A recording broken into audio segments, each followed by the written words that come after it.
சின்ன மருமகள்ல அடுத்து என்ன நடக்க போகுதுன்னு வாங்க பார்க்கலாம். இங்க சேது வந்துட்டு போஸ் மருந்து எடுக்கலங்கிற விஷயத்த கண்டுபிடிச்சிடுறாரு. அத சாமி கிட்ட சொல்லி வேண்டிக்கிட்டு இருக்காரு. போஸ் அந்த மருந்தை எடுக்கல, யாரு அந்த மருந்தை எடுத்தாங்கங்கிறத நான் எப்படியாவது கண்டுபிடிச்சி அப்பா கிட்ட அத நிரூபிக்கணும் அப்படின்னு சொல்லிட்டு சாமி கிட்ட வேண்டிக்கிட்டு இருக்காரு. சத்தமா சொல்லி சாமி கும்பிட்டுக்கிட்டு இருக்காரு. சேது சாமி கும்பிட்டுக்கிட்டு இருக்கிறத ஈஸ்வரியோட அண்ணன் பொண்ணு பார்த்துட்டு ஈஸ்வரி கிட்ட போய் சொல்லிடுறாங்க. உடனே ஈஸ்வரியும் சித்ராவும் ஒரு பிளான் போடுறாங்க. இவனுக்கு விஷயம் தெரிஞ்சு போச்சா, அப்ப இவனை வெளியே விட்டோம்னா இந்த கல்யாணத்தை நிறுத்துறதுக்கும் வாய்ப்பு இருக்கு. அதனால கல்யாணம் முடிகிற வரைக்கும் இவனுக்கு மயக்கம் தெளியக்கூடாது அப்படின்னு சொல்லிட்டு ஜூஸ்ல மயக்க மருந்தை கொடுத்து ரூம்ல படுக்க வச்சிடுறாங்க. இன்னும் 2 நாளைக்கு இவனால எந்திரிக்க முடியாது அப்படின்னு சொல்லிட்டு ஈஸ்வரியும் சித்ராவும் சந்தோஷப்பட்டுக்கிட்டே இருக்காங்க. ஆனா சேதுவோட காவல் தெய்வம் அவர் உடம்புல புகுந்து அவரை எழுப்பி விட்டு சிறுமலை காட்டுக்கே போக வைக்குது. இது இவங்களுக்கு யாருக்குமே தெரியாது. சேது மயக்கத்துல உள்ளதான் படுத்திருக்கான்னு சொல்லிட்டு ஈஸ்வரியும் சித்ராவும் நினைச்சுக்கிட்டே இருக்காங்க. ஆனா இங்க சேதுவை பார்த்தா அந்த சிறுமலை காட்டுக்குள்ள போய் சாமியாரையும் சாமியார் பொண்ணையும் பார்க்கறாரு. சாமி என்ன ஞாபகம் இருக்கா அப்படின்னு சேது கேட்குறாரு. நீங்க யாரு அப்படின்னு சாமியார் கேட்குறாரு. சாமி, நான் தான் அமைச்சர் ராஜாங்கத்தோட மகன். நாங்க கொஞ்ச நாளைக்கு முன்னாடி இங்க வந்திருந்தப்ப வண்டு கடிச்சு உயிருக்கு போராடிக்கிட்டு இருந்தோம். அந்த சமயம் நீங்க தான் என்கிட்ட வந்து இந்த மாதிரி காட்டுக்குள்ள அந்த வண்டு இருக்கிற இடத்துல இந்த மருந்து இருக்கும், அந்த மருந்தை போய் எடுத்துட்டு வந்தீங்கன்னா உயிர்களை காப்பாத்திரலாம்னு நீங்க தான் சொன்னீங்க. அதை கேட்டுட்டு தான் நானும் என் மனைவியும் அந்த காட்டுக்குள்ள மருந்து எடுக்க போனோம். ஆனா நான் மருந்து எடுத்துட்டு வந்துட்டேன். என் மனைவி வந்து மருந்து எடுத்துக்கிட்டு வந்தாங்களாங்கிறது எனக்கு தெரியாது. அவங்க மயக்கம் போட்டு விழுந்து கிடந்தாங்க. அவங்கள எழுப்பி நான் திரும்பி ஊருக்குள்ள வந்தேன். ஆனா நான் வரதுக்கு முன்னாடியே என் சித்தப்பா பையன் போஸ் அந்த மருந்தை எடுத்துட்டு வந்து கொடுத்ததா சொல்லி பல உயிர்களை காப்பாத்தி இருக்கான். எங்க அப்பா உயிரையும் காப்பாத்தி இருக்கான்னு சொன்னாங்க. ஆனா அவன் மருந்து எடுக்கலங்கிற விஷயம் எனக்கு இப்பந்தான் தெரியும். அதான் இந்த காட்டுக்குள்ள வந்து தீர விசாரிச்சுட்டு போவோம் அப்படின்னு சொல்லிட்டு வந்தேன்.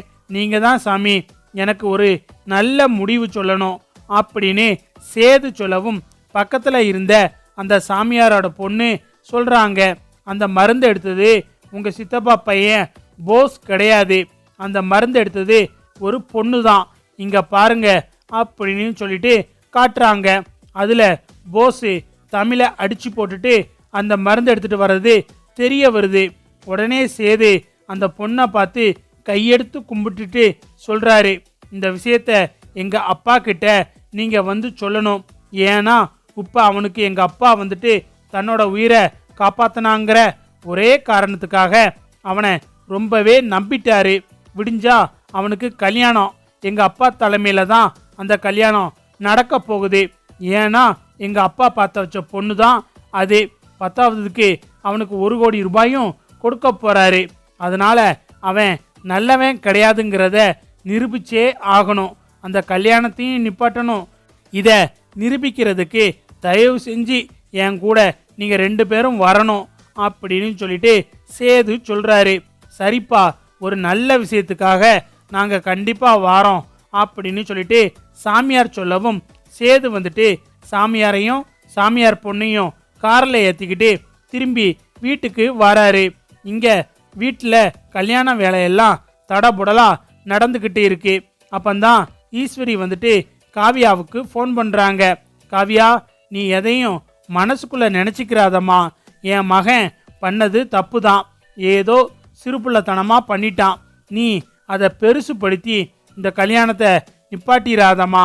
அவன் வந்து கல்யாணம் ஆகி ரொம்ப நாளா பொண்டாட்டியை விட்டு பிரிஞ்சிருந்ததுனால ஒரு சின்ன சபலத்துல இந்த மாதிரி தப்பு பண்ணிட்டான். அவன் பண்ணது தப்பு தான், நான் ஒத்துக்கிறேன். அதை நான் நியாயப்படுத்த விரும்பலை. அவன் நல்லவன்னு உனக்கு நான் சர்டிஃபிகேட் எல்லாம் கொடுக்கல. ஆனால் ஏதோ சபலத்தில் அந்த மாதிரி பண்ணிட்டான்.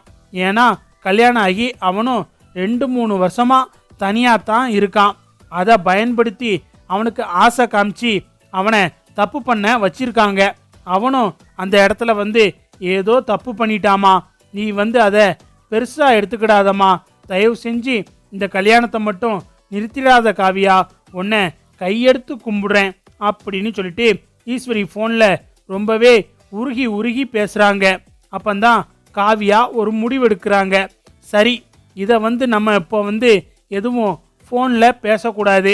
தன்னோட மகன் பொறுக்கின்னு தெரிஞ்சும் அவனுக்கு இவ்வளவு சப்போர்ட் பண்ணுறாங்க. அப்போ இந்த அம்மா எவ்வளவு மோசமானவங்களா இருப்பாங்க.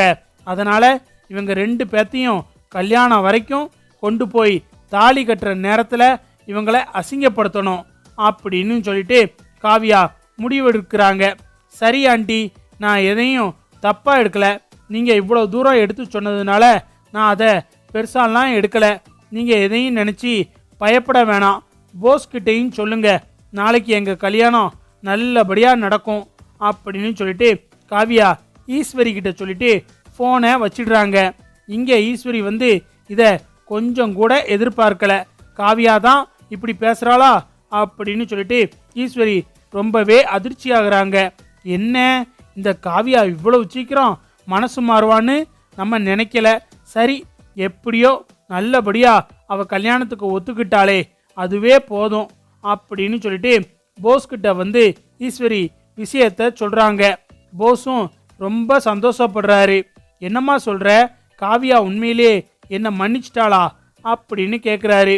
ஆமாண்டா, நான் பேசுகிற விதமாக பேசினேன். அந்த பொண்ணும் நான் பேசினதை நம்பி கல்யாணத்துக்கு சரின்னு சொல்லிருச்சு. இனிமே நீ இந்த கல்யாணத்தை பற்றி பயப்பட வேண்டாம்டா. விடிஞ்சா கையில் 1 கோடி ரூபாய் வந்துடும் அப்படின்னு சொல்லிட்டு போஸும் ஈஸ்வரியும் ரொம்ப சந்தோஷமாக பேசிக்கிட்டு இருக்காங்க. அடுத்து மறுநாள் எல்லாரும் போஸ் காவியா கல்யாணத்துக்கு உட்கார்ந்துருக்காங்க.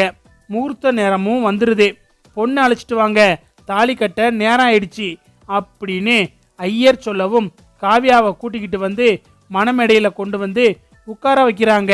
ஐயர் தாலியை எடுத்து இதை எல்லாத்துட்டையும் தொட்டு கும்பிட்டு வாங்கிட்டு வாங்க அப்படின்னு சொல்லவும் எல்லாத்துட்டையும் தொட்டு கும்பிட்றதுக்காக அந்த தாலியை தட்டில் வச்சு எல்லார்கிட்டையும் ஆசீர்வாதம் வாங்க சித்ரா போய்கிட்டு இருக்காங்க.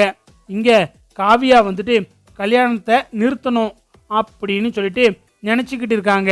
அப்பந்தான் பார்த்தா சேது அந்த சாமியாரையும் சாமியார் பொண்ணையும் கூட்டிக்கிட்டு வீட்டுக்குள்ளே நுழையிறாரு.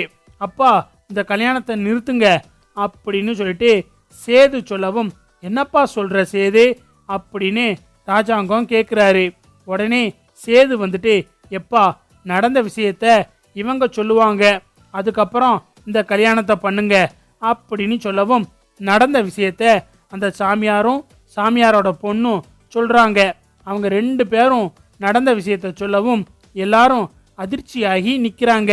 இந்த பக்கம் ஈஸ்வரி ஐயையோ, எல்லா உண்மையும் தெரிஞ்சு போச்சு. ராசாங்கம் இனிமே எப்படி இந்த கல்யாணத்தை நடத்தி வைப்பாரு, அந்த 1 கோடியை எப்படி தருவாரு, கடைசி நேரத்தில் இப்படி ஆகி போச்சே அப்படின்னு சொல்லிட்டு ஈஸ்வரி புலம்பிக்கிட்டு இருக்காங்க.